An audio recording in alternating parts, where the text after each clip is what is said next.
பரஞ்சோதி துறவியை பார்த்து, அடிகளே, கோட்டை கதவை தான் சாத்தும்படி கட்டளை பிறப்பித்திருக்காங்கல்ல, அப்புறம் உங்களை மட்டும் எப்படி இந்த காவலம் உள்ள விட்டான் அப்படின்னு சொல்லி கேட்குறான். எல்லாம் இந்த காவி துணியின் மகிமை தான் அப்படின்னு சொல்லி இந்த துறவி சொல்கிறாரு. ஓஹோ, இந்த பல்லவ சக்கரவர்த்தியோட ராஜ்யத்தில் காவி துணிக்கு இவ்வளவு கௌரவமா? ஆனால் சமணர்கள் மட்டும் ஏன்? சமணர்கள் ராஜரீக விஷயங்கள்லாம் தலையிட்டாங்க, ஆனால் நாங்கள் அந்த வழிக்கே போகிறதில்ல. ராஜவம்சத்தோட முகத்தையே பார்க்கக்கூடாது அப்படின்னு நாங்கள் வச்சுருக்கோம். போகட்டும், உன்னுடைய உத்தேசம் என்ன? என்னோட பௌத்த விகாரத்துக்கு வரப்போறியா அப்படின்னு துறவி பரஞ்சோதியை பார்த்து கேட்குறாரு. இல்லை சுவாமி, நான் உங்கள் கூட வரப்போகிறதில்ல. நாவுக்கரசர் மடத்துக்கே போகிறேன்.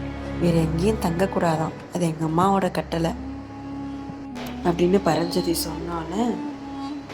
ஓ அப்படியா? அப்படின்னா நம்ம இந்த இடத்துல பிரிய வேண்டியதான். சரி, நீ போயிட்டு வரியா தம்பி அப்படின்னு சொல்லி துறவி கேட்குறாரு. ஆமாம் சுவாமி, நாவுக்கரசர் மடம் எங்கே இருக்குது?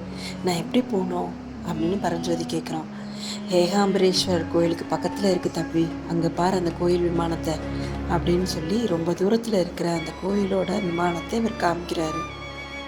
இங்கேருந்து நிறைய விமானம் தெரியுதே, நீங்கள் எதை சொல்கிறீங்க அப்படின்னு பரஞ்சோதி துறவிட்ட கேட்குறான்.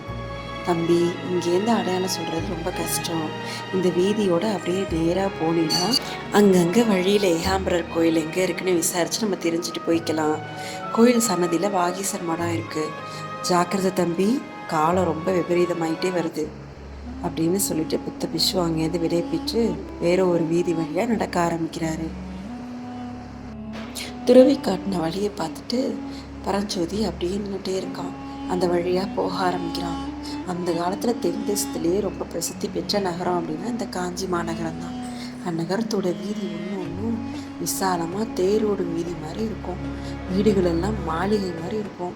அங்கங்கே கல்லான தூண்கள் இருக்கும். அதுக்கு மேலே தூங்கா விளக்குகள் சுடர்விட்டு எப்போவுமே பிரகாசமாக எரிஞ்சிட்ருக்கும்.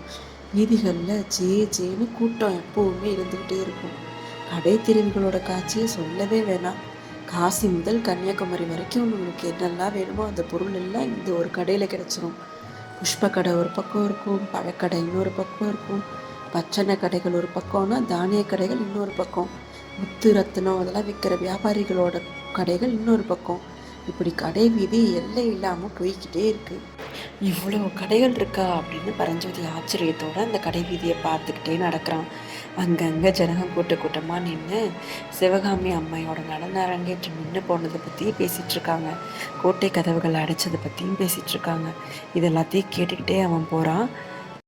5 நிமிஷத்துக்கு ஒரு தடவை போகிறவங்க வரவங்கள்ட்டலாம் ஏகாம்பரேஸ்வரர் கோயில் எங்கே இருக்குது அப்படின்னு கேட்டுக்கிட்டே போகிறான்.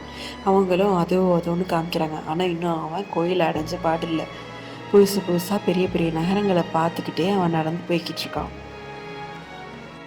சிவகாமி சபதம் மீண்டும் தொடரும். இணைந்திருங்கள் என்னுடனும் கல்கியுடனும். நன்றி.